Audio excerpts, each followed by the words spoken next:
group copying or leakage of exam papers.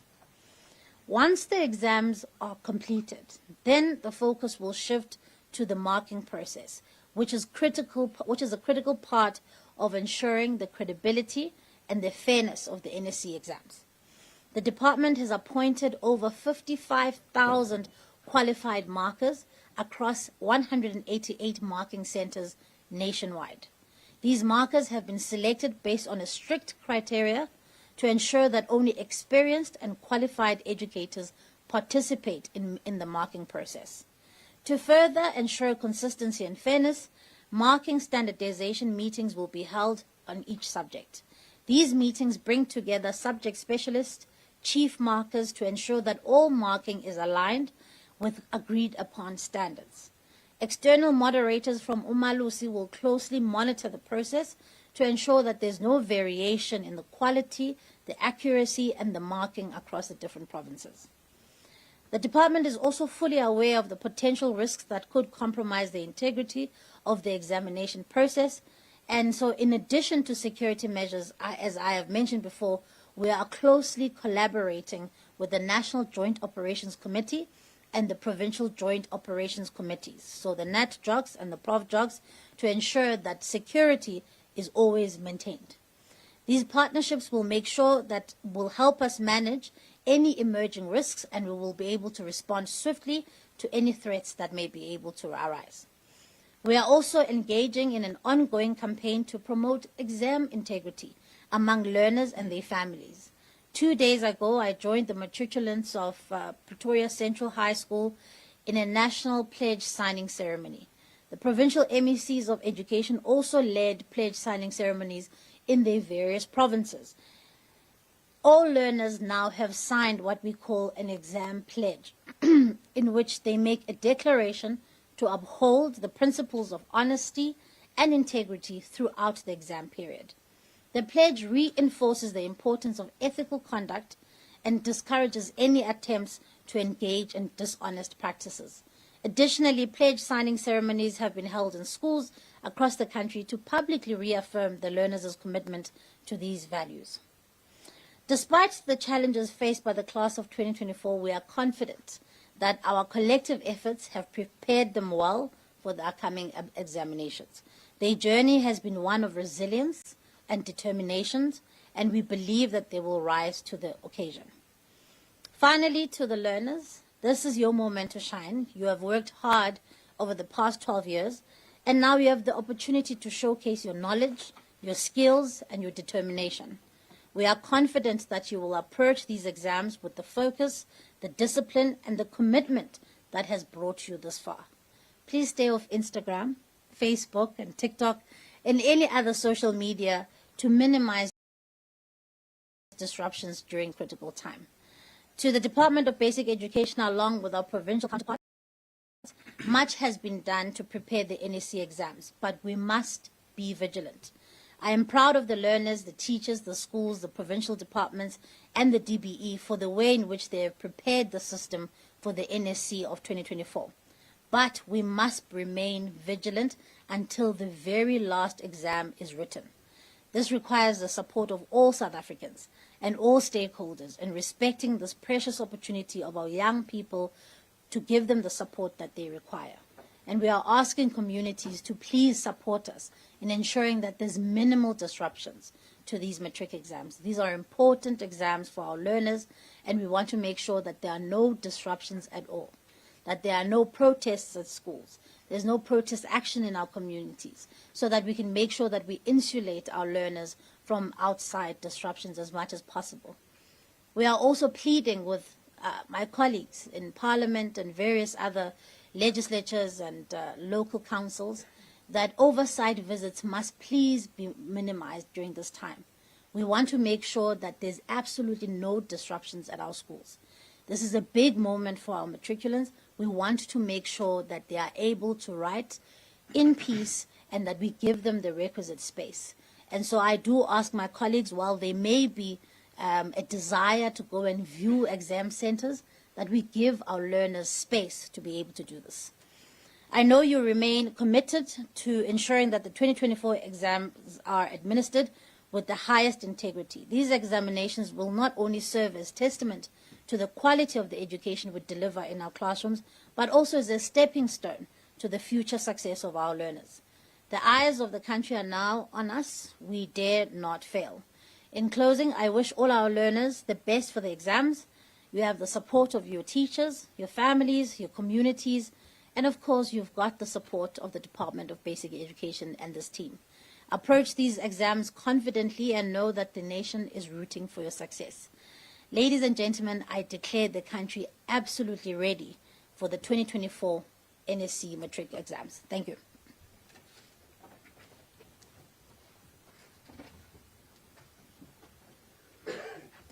Thank you so much, Minister. I'm going to now ask Dr. Mthembu, the DDG for Curriculum, to please lead with the first part of the presentation. Dr. Mthembu, please come through. Thank you very much.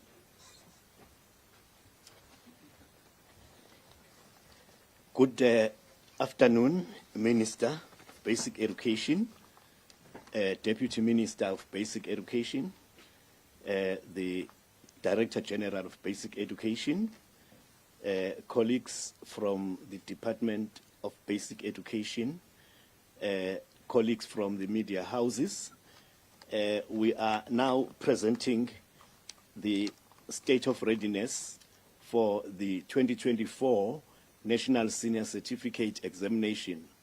It comes in two parts. In fact, what we are presenting are two sides of the same coin.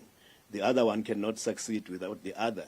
If you don't prepare learners well, then you will have problems in the administration. But if you don't have good administration, then you will also have a problem with resulting the same learners. We are going to present then the academic state of readiness or the learner preparation state of readiness, and then from there we'll get to the readiness of the system, which we call administrative readiness. Now, in 2024, what we did, in fact, starting from 2023, we profiled the class of 2024. We had to know their strengths and weaknesses. And then we also had to outline their journey from the General Education and Training certificate band to the Further Education and Training band. Now, the main intention was to identify their strengths and weaknesses as well as challenges in certain subjects. Now, that would help us to tailor curriculum support programs that suits the characteristics of the cohort without forgetting the standard that they must attain in 2024, because the Department of Basic Education believes in the Kaizen philosophy, continuous improvement. Now, this cohort exited the General Education and Training band with very strong background in home languages. And also they were not weak in the natural sciences, economic management sciences, social sciences, and mathematical sciences. So when they got to grade 10, they were ready to make their choices of subjects so that they get ready for the grade 12 exams. They were affected by COVID-19, just like the cohort of 2023, cohort of 2022, cohort of 2021, and cohort of 2020. Therefore, what happened for this cohort is that they were lucky to get teachers who were experienced in dealing with teaching and learning under the COVID-19 situation. And also, what you want to talk about is the fact that they benefited from recovery. The Department of Basic Education did not waste the crisis. Out of the crisis, more and more programs were made available as part of the recovery program. And they benefited from the recovery program because they got targeted instruction, personalized learning, additional support, socio-economic support, emotional support and extra learning. Now, in this way, they started to regain knowledge, skills, competencies, and even confidence that they are not going to be affected negatively by COVID-19 on their way to grade 12. Also, they benefited from the relaxation of social distancing, because that's when now they were able to do group work, peer assessment, and all the things that need them to get together. Also, in grade 10, they were able to complete the curriculum because there were no disruptions, and in grade 11. So they wrote a full exam in grade 10 and grade 11. This helped them then to be exam fit. But also because we did not waste the crisis, they also benefited from a lot of material which we developed during the times of COVID-19, because we had to get material for learners to learn at home, new notes, and also electronic material. So those were the benefits they had. And in terms of examination fitness, remember in grade 8 and grade 9, they were writing standardized tests instead of examination. But in grade 10 and 11, they wrote a full examination and a trial examination, which made them to be exam fit. But also, this cohort is also benefiting from the Director General's examination fitness module. It's a booklet which was directed by DG to say, having done everything, let us have a booklet that is going to tell them about kinds of action verbs in the exams, how to answer different types of questions, and some of them go with this DG's module up to university, because it talks about study methods and other things. Then we have said that they were strong in home languages, and they were also not poor in content subjects, just because of support given. But in grade 10, we had to continue assisting them, and we focused mainly on teacher support, so that those support packages provided to schools included lesson plans, subject information PowerPoints, topic tests, WhatsApp information, also learner support mainly in content, and also using broadcast lessons. By the way, what we are talking about is just a drop in the ocean of support, because support is at school level, it's at the district level, it is at provincial level, as well as national level. So here we cover the main areas of support. But if we can discuss support from school level up to national level, we can write volumes and we can spend days. Then also we had support provided to them in grade 11, a lot of support, but some of the areas of support were extra tuition, recorded lessons in gateway subjects, revision material, and the activities in the practical subjects. Focus support was also given to learners doing mathematical sciences, tech maths, mathematics, and mathematical literacy. Remember, in this system, none of our learners come out of this system without any form of mathematics. Others come out with technical maths, others come out with pure mathematics, others come out with mathematical literacy. All those are the forms of mathematics. And then we then focused on the gateway subjects. These gateway subjects are the high enrollment gateway subjects, like accounting, business studies, history, physical science, mathematics, and so on. The main reason why more and more support was given here is that these subjects are offered by the largest number or the highest percentage of learners. The main focus there was orientation workshops at the beginning of the year, very important. Also, teacher networking was encouraged, and we also provided extra material, and we provided weekend and afternoon classes as well as morning classes. And also in that one, we also looked at the novice teachers, those teachers who are teaching the subject for the first time, who are coming from the colleges. More support was given to those teachers. Also, the schools where the subjects, these gateway subjects, were introduced for the first time, they were the focus of support. And also the schools which are offering Matric for the first time. And then we also went on to art subjects. These subjects are growing now, especially dramatic arts. Then there we focused on how they should handle assessment, how they should handle the practical work, or what we call the PET, practical assessment tasks. And we also looked at how we provide them with more and more material as growing subjects.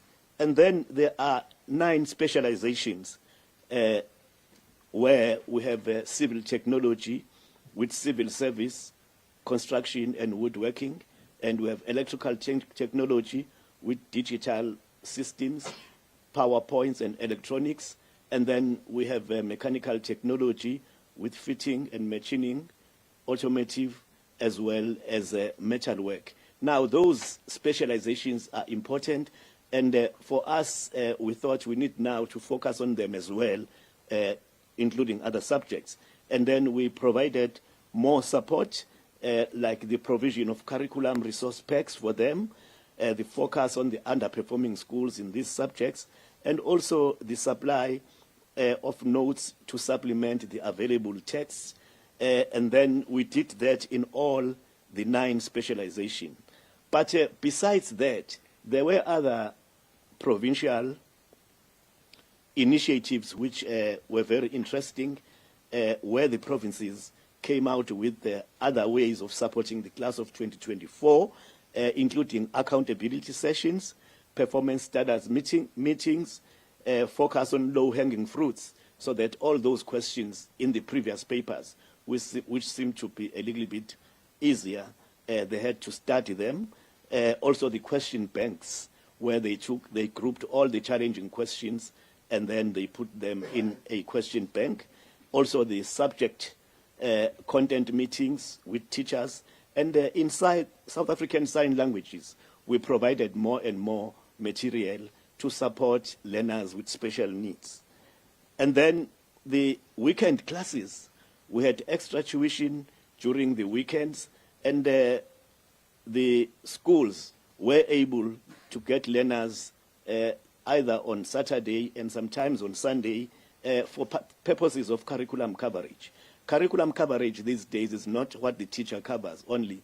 There is teacher curriculum coverage, what the teacher teaches, and there is learner curriculum coverage, what the learner has learned. So we wanted to put those things together.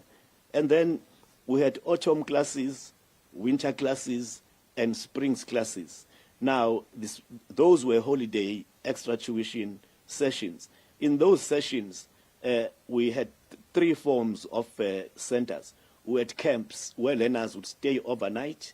They write the pre-tuition test, and after that, when they complete and when they go home, they write the post-tuition test, and they stay there, they study, and they are exposed to the best teachers. And then we had cluster centers. In the cluster centers, we had learners in the locality from a number of schools coming together to be taught by best teachers. And also there, we had these pre-tuition tests and post-tuition tests just to measure the impact. And there were standalones. Standalones were those centers where learners would actually walk in and go home, in a school. They were organized by individual schools. And now what was done in the autumn classes, we looked at the revision of Term 1 work and also went on to cover a little bit of Term 2 work. And then in the winter classes, we actually revised Term 1 and Term 2 work and went further to prepare for that term work. All that was done by the best teachers. And then in the springs classes, then that's where we looked at the trial examination papers which have been written recently, and then looked at the challenging questions and the challenging areas, took learners through as way of revision. So the Springs classes are not just teaching, but they are revision classes. They form part of the last push. And in terms of resources, were a lot of resources. In fact, you can write pages, but some of them were Matric, subject study guides, Siyavula textbooks, the Mind the Gap material, Vodacom study notes, MTN study notes, community radios were part of it, WhatsApp for teachers networking, WhatsApp for learners networking, radio education shows, also the DPE examination fitness module. Then the monitoring, it came in three forms. The main reason why we had to monitor, it's because we wanted to give support to these learners, motivate them, and ensure that the teachers who are there, they do the right thing. It came in three forms.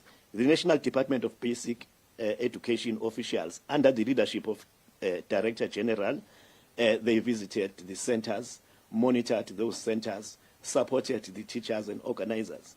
And the provincial departments of education, under the leadership of their district, of their heads of departments, they also did the same thing. And the provincial district offices or officials, they also organized some monitoring. Therefore, the monitoring was covered by, at 3 levels to ensure that after that we could say that we were able to support these learners properly. And then the last push program. Remember, after the trial examinations, we go to the last push.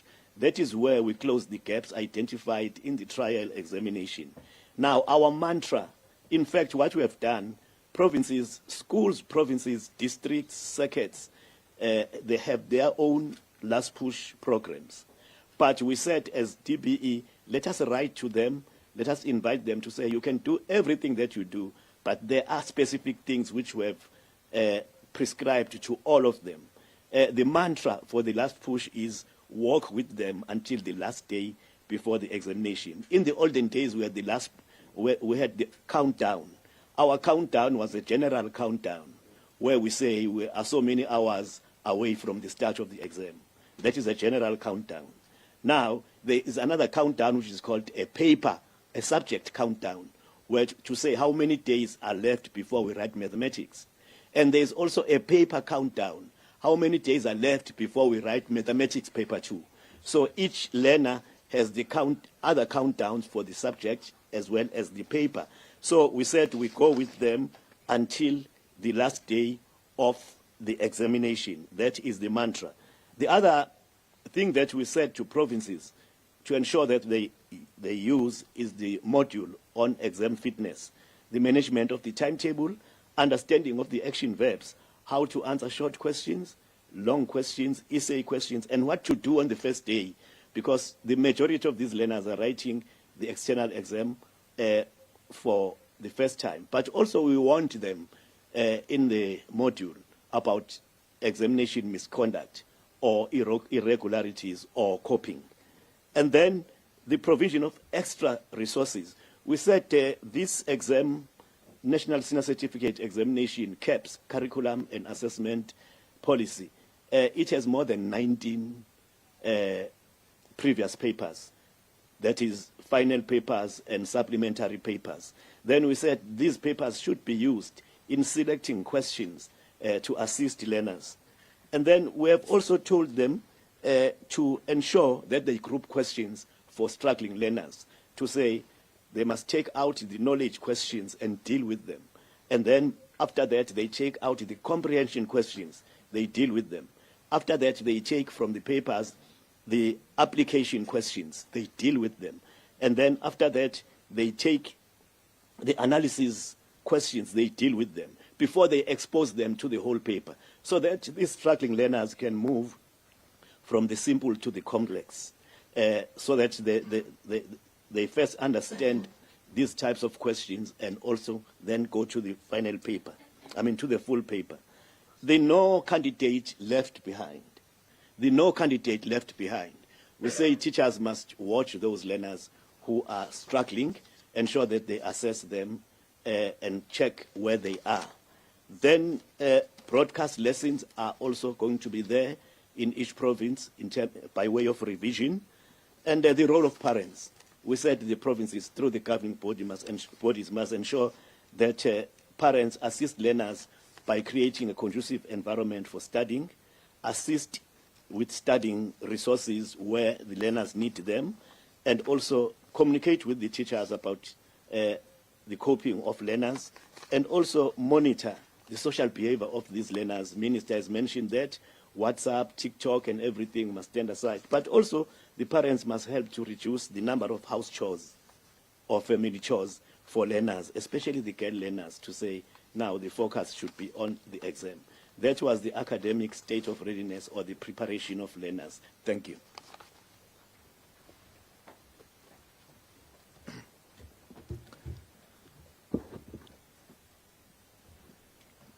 Good afternoon to our Minister.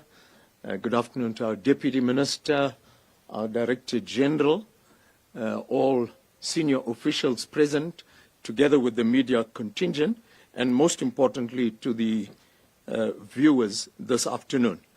Our Minister has already provided us with a broad overview in terms of our state of readiness in terms of the examination system. Now, our learners have gone through 13 years of learning, and we have a responsibility to make sure that we provide the most conducive environment for these learners to write the examination and demonstrate their full potential. I think we are fortunate in South Africa that we've had an examination system that has evolved and improved over the years, and we certainly have an administrative system that is internationally comparable. We have well-defined norms and standards, and as Minister has indicated, clear standard operating procedures so that every element, every component of the examination administered at provincial level follows our standard operating procedures. We've also had the advantage of administering a June examination, which has served as the pre-run to this more important end-of-the-year examination, which involves a higher number. Very quickly, just to give you some details in terms of our numbers, we have 727,121 full-time candidates, and interestingly, we have 4,000, almost 4,000 more candidates compared to last year. So it's a system that is growing. We are a little bit concerned about our part-time numbers. That's decreased from 180,000 in 2023 to 155,000. But one of the reasons is that because our learners now have a June exam, these part-time candidates, adult candidates, they already have an opportunity, so not many of them are coming to this particular examination. Looking at progress learners, a very important policy in the basic education system, where a learner is not expected to spend more than 4 years in a phase. So as a result, there would be learners in grade 11 who would have failed previously in the phase, and they are then promoted to grade 12. Now, we know that there's been much criticism against this particular policy, but I must say that our progress learners have proved us wrong in terms of our criticism. Many of them have gone on to pass the examination, to obtain admission to bachelor's studies, and some of them have even obtained distinction. So it just shows, give these learners a chance, give them the additional support, and they will certainly perform beyond our expectation. In terms of numbers, we are a little concerned about our technology subjects, but I must say there's been a steady increase in numbers across most of our specializations. Now, our Minister of Basic Education is not just responsible for public education. Minister also has a responsibility for our private schools and our private assessment bodies.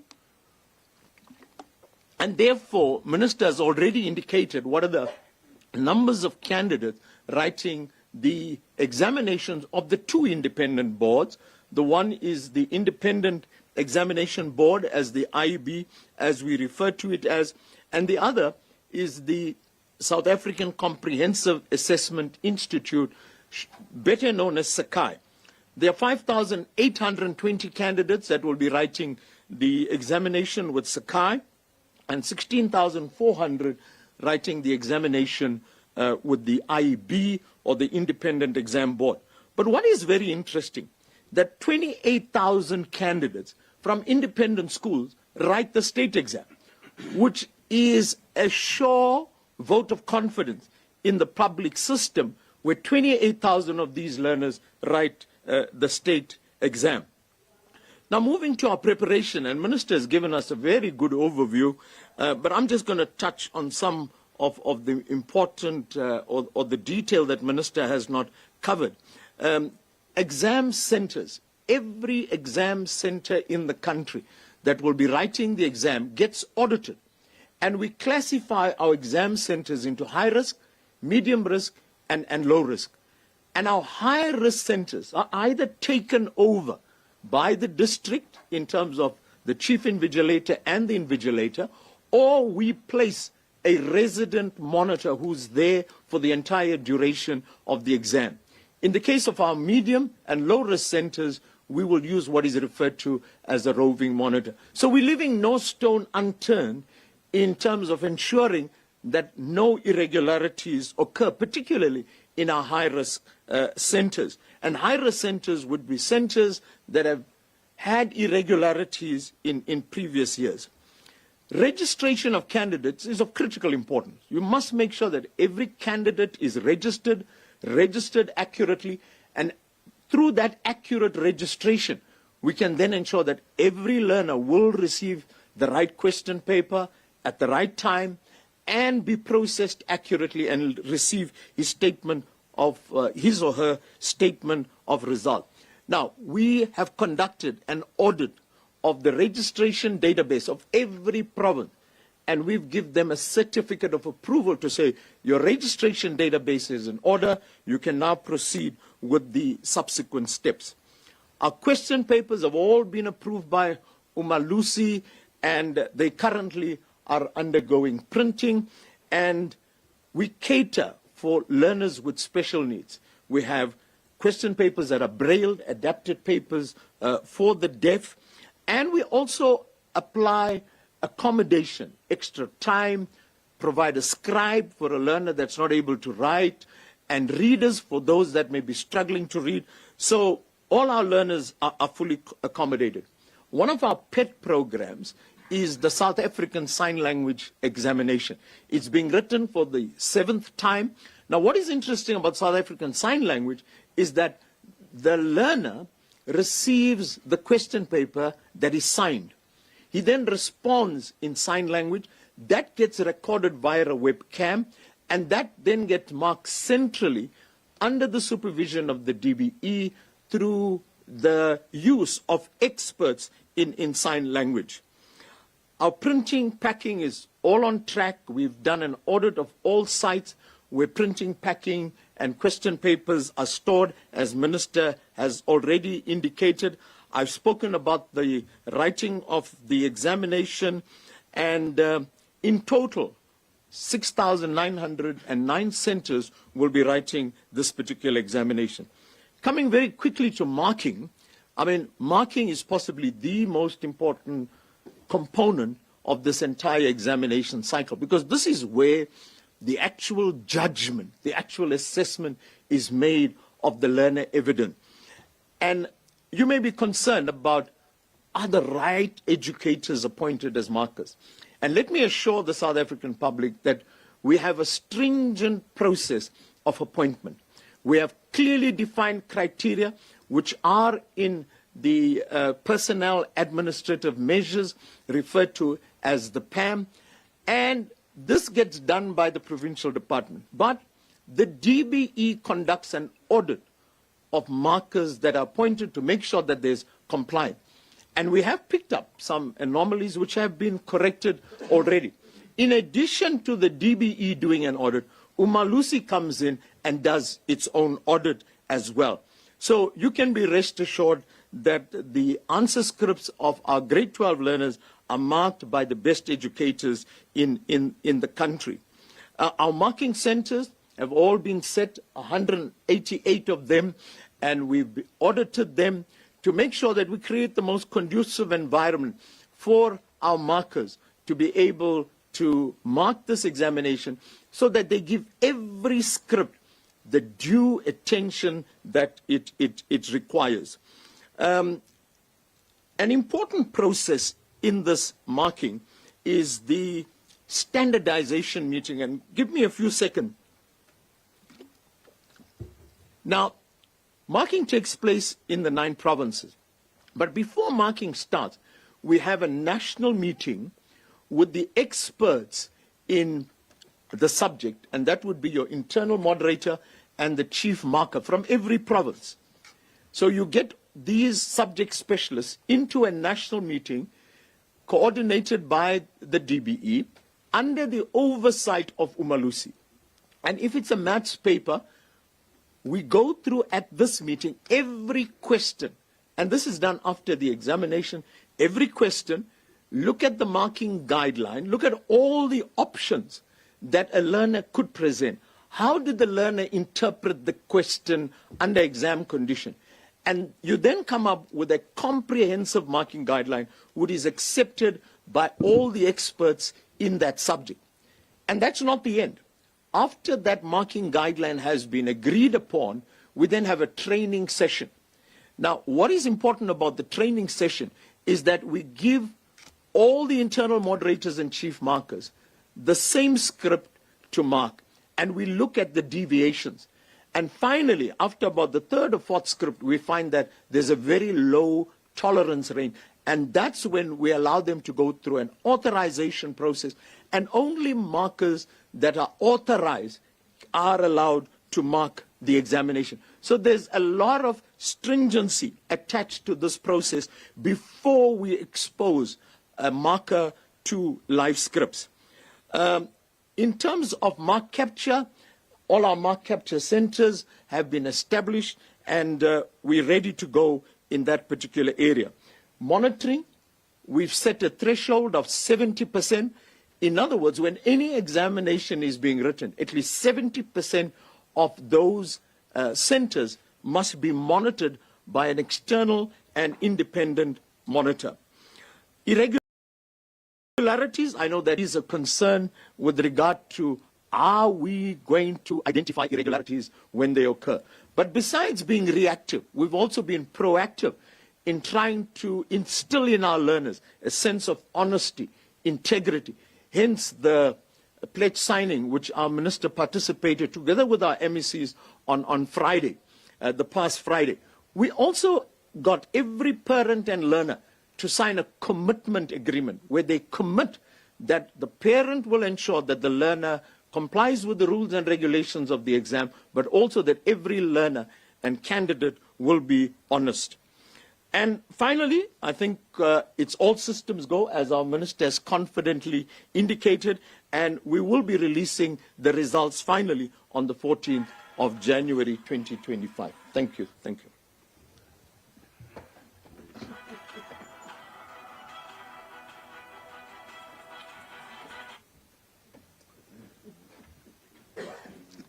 Thank you very much, Dr. Paulia and Dr. Mthembu, and indeed the Minister.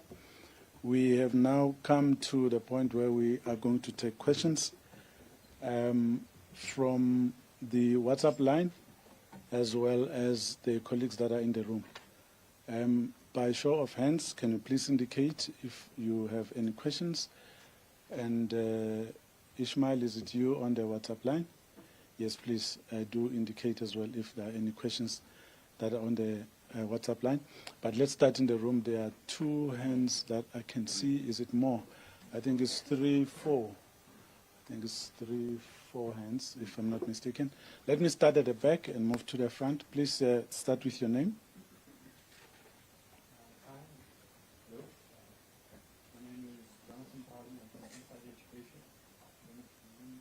We can hear you.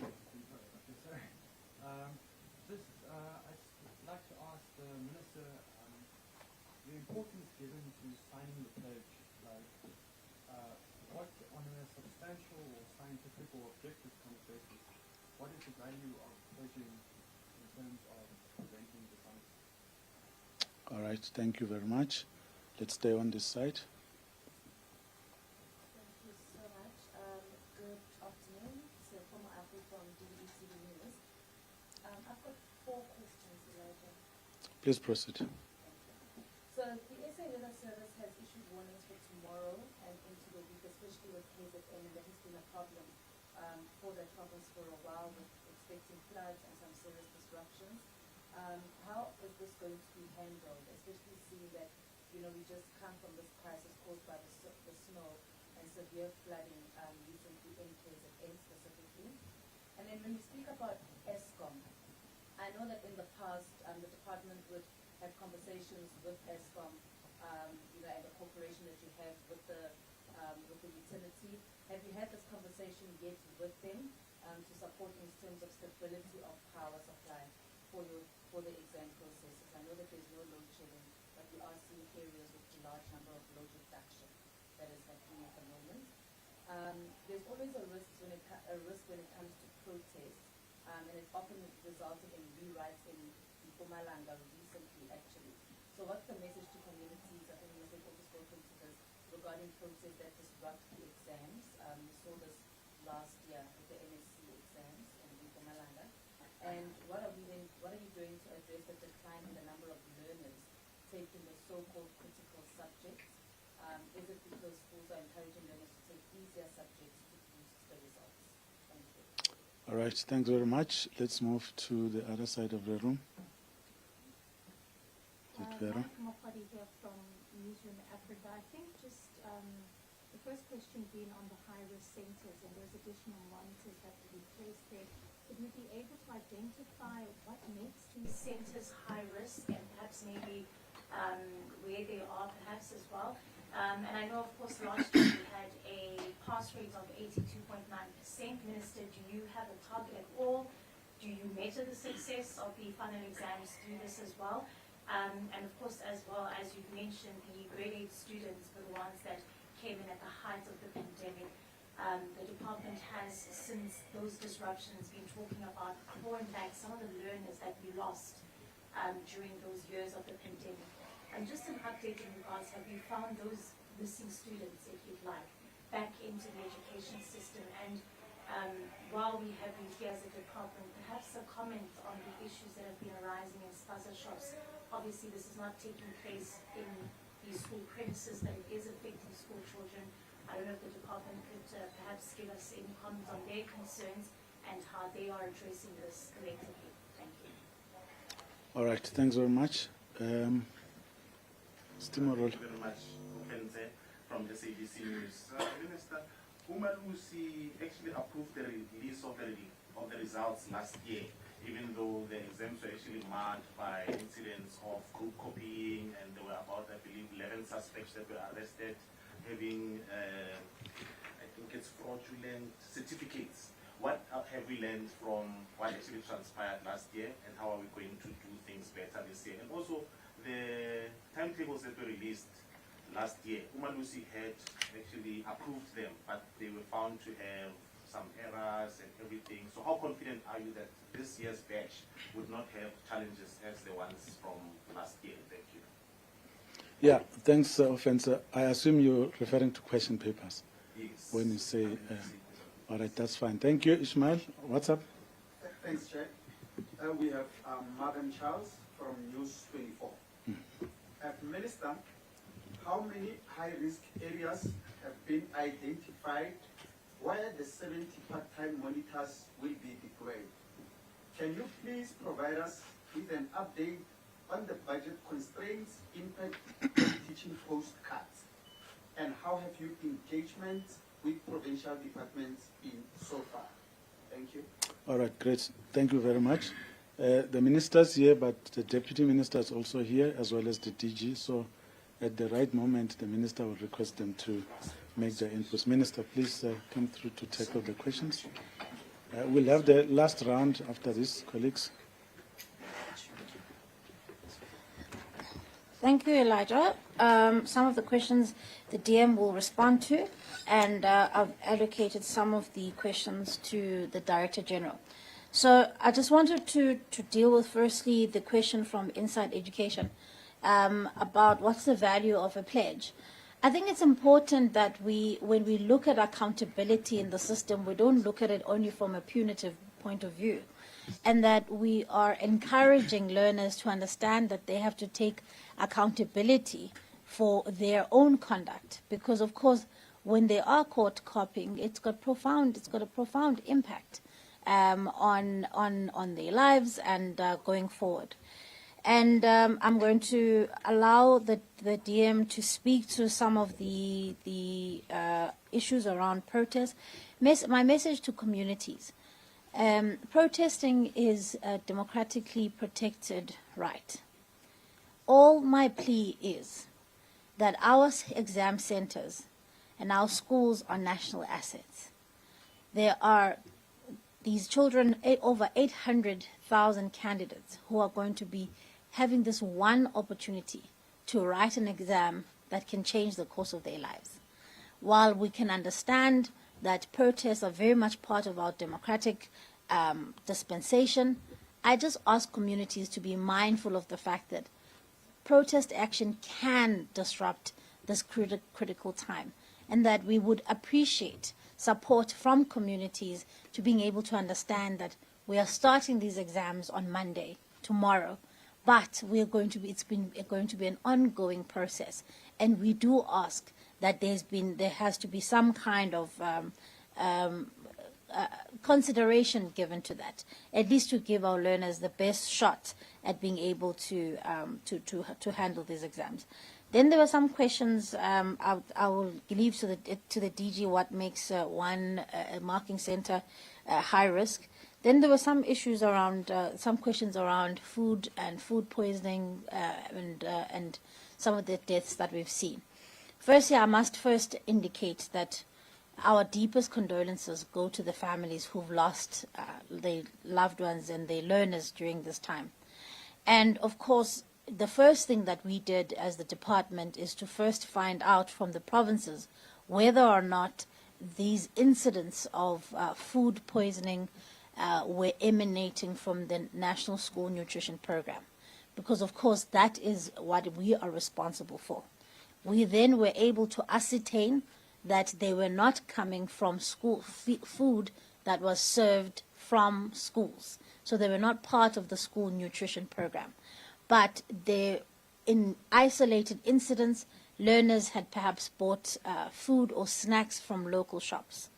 So in the last couple of days, I have been in contact with the Minister of Health, Dr. Motsoaledi, to say to him, while these things may not be, the access to these snacks and perhaps the poisonous substance may not be in our schools, it is our learners who are now at risk. And so he has convened a task team that he has included the NICD, so that they can do an assessment of what is the problem so that we can deal with it at source. Of course, he understands the necessity of getting onto this matter as urgently as possible. He has assured me that they will be in a position to be able to advise, so that we may be able to advise our learners. But in the meantime, we've also said to our learners and our parents that we need to be extra vigilant about what is bought and what is brought into schools. And of course, the provinces have been incredibly responsive. Gauteng has been incredibly responsive in dealing with making sure that learners are taken to hospital, and many of them have recovered and been home. But of course, we have lost learners. And that for me is an incredible tragedy, and we need to make sure that this does not happen and does not happen in our schools. Then the other issue that was asked, and I think that I should handle, is the issue around budget cuts and our engagement with provinces. As colleagues would know, that we have done an analysis of the deficit in provincial budgets. And the reason why we wanted to do that is because we wanted to have a consolidated report that we take to Treasury to say, in this year, or in the next financial year, this is the kind of financial assistance that we need. Our absolute focus and obsession as the department is to make sure that we save frontline services. We have to save our teachers and make sure that there's a teacher in every classroom, and that we have to keep the ratio of learner to educator as low as possible, because we know large classes do not yield good education outcomes. And this case has been made at a cabinet level. This case has been made with the Minister of Finance. And I do believe that we will then be in a position to hear from him at the end of this month when he tables the medium-term budget policy statement on what support will be given to the sector, but also what support will be given to the sector come the new financial year and his tabling of his budget in February. I'm going to leave it there. Perhaps, DM, if you could come and deal with some of the questions around the subjects to boost results. I think that's important, and dealing with some of the issues around there was one question about a target. The lady asked about a target. Look, I must say this, that we have to look at the education system as a continuum. We have to make sure that from an early age, learners have access to quality early learning. So from ECD, from 2 grade R, and we have to make sure that throughout the system we are strengthening it. I do want to see an opportunity one day where we reorientate our thinking about what makes the system successful. An over-reliance on saying the matric exams are the sole marker of success, in my view, is not the way to look at it. A marker of success is how many learners stay in the system, how many learners are participating, how many learners are passing, and how learners are thriving. And so it's not simply good enough to say at the end, this is now the marker of success. And that's why we've got regular testing in the system to make sure that we are constantly checking how well are we doing. That's why we take part in international benchmarkings to see how well we are doing with our peers. So I'm not going to put a number to the target. I'm wishing our learners well, and I'm pretty sure they're going to make us proud. But as I say, I think we've got to focus on the system as a whole and how strong it is. Thanks, DM.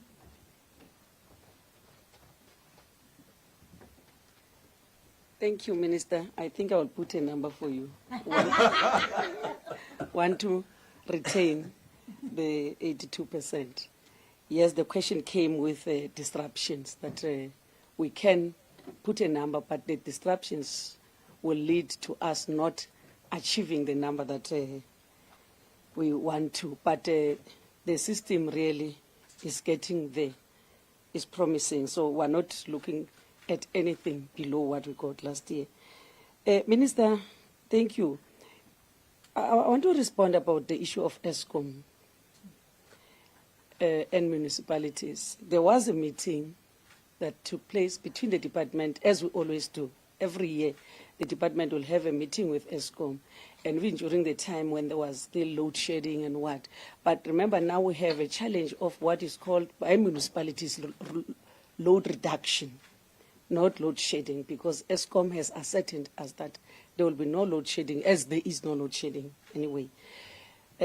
Especially that those subjects that need electricity will be written this week. Your ICT, CAT will be written this week, and they promised us that there will be no disturbances whatsoever. But we encourage provinces to also enter into discussions with municipalities, because municipalities are the ones now who are embarking on this load reduction as a way of curbing their debt to ESCOM. Then the municipalities also, together with SALGA, they promise that exams will run. We know that sometimes there will be those notorious people who want to switch off the schools because it's examinations. That's why the minister wrote letters to all MECs to say they must pay where it's needed.